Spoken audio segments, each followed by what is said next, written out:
What's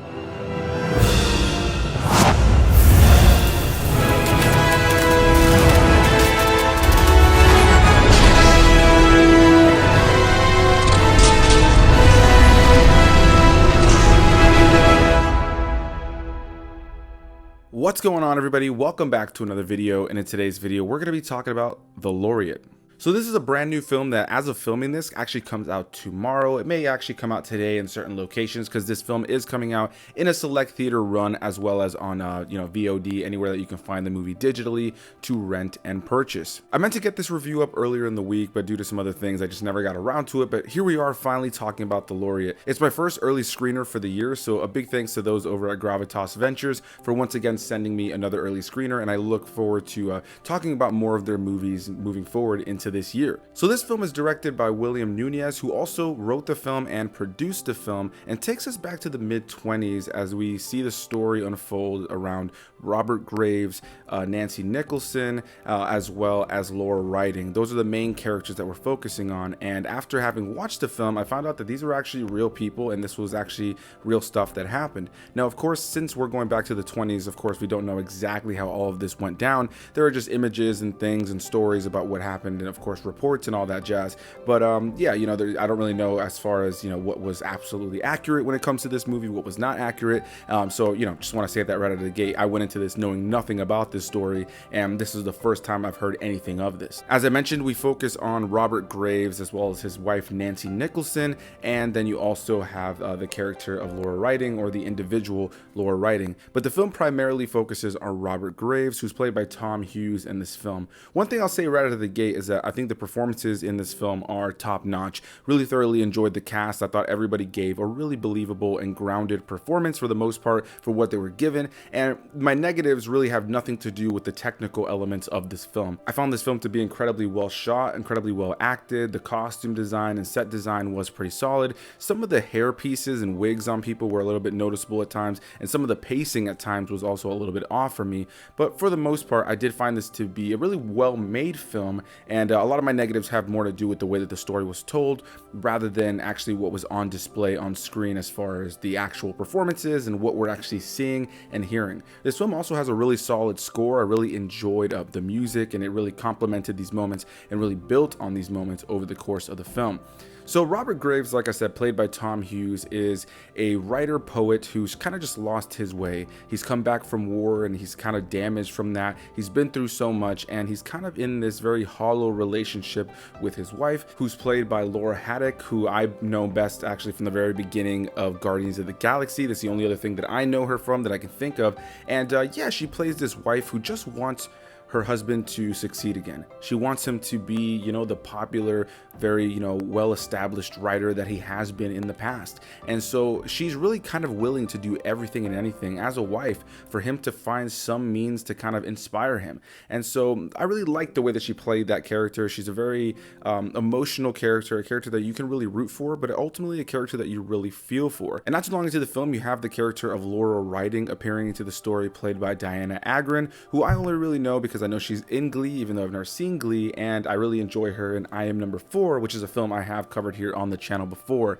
I really enjoyed everybody's performance. I think everybody, specifically those main three, really lean into their performances. The main other person to talk about in this film is actually somebody that I actually recently saw for the very first time in the Hawkeye series on Disney+, and that is the actor named Fee, I believe is how you pronounce his name, and he plays the character of Jeffrey Phibbs. And yeah, so the basic premise of this film is you have this writer, like I mentioned, Robert Graves, who has kind of lost his way a little bit, and he finds somebody named Laura Riding, who's a writer from New York while he lives in the UK. Yeah, he's really kind of enamored by her writing style and her genius, and so he ends up reaching out to her. She ends up saying she wants to move out there. They end up kind of offering their home to her, and she ends up coming to live with this husband, wife, and young daughter. And over the course of the movie, she kind of weasels her way into their relationship and starts to kind of help both of them. She's kind of filling the gap in both their lives that they individually are not able to give one another. However, over the course of time, things start to get messy. You have other individuals who come in here,